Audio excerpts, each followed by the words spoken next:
اولاد کے حقوق میں یہ چیز لازم ہے اس کے اوپر کہ یہ ماں باپ اس کو اچھی تعلیم دے.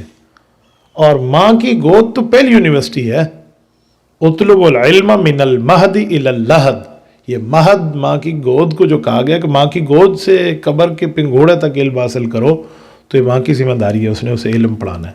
اور علم سے مراد علم دین ہونا چاہیے، علم شریعت ہونا چاہیے، اسے علم دین سمجھائے، یہی باتیں بتائیں.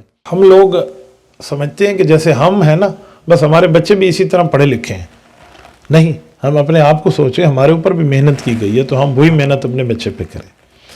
آج کل کے بچے موبائل کا، سوشل میڈیا کے عادی ہوتے جا رہے ہیں ماں باپ کے استعمال کو دیکھ کر.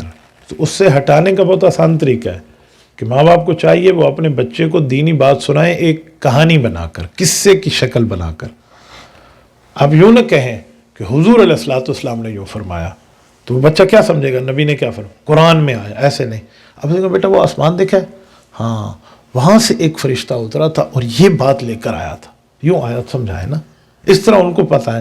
ایک واقعہ سنیں کہ ایک مجلس لگی ہوئی تھی، ہوا چل رہی تھی، بہت اچھا موسم تھا، بہترین لوگ بیٹھے تھے، ایک شخص بات کر رہا تھا، سب سن رہے تھے. یوں حدیث سنا دیں کہ صحابہ کو حضور نے حدیث سنائی ہے.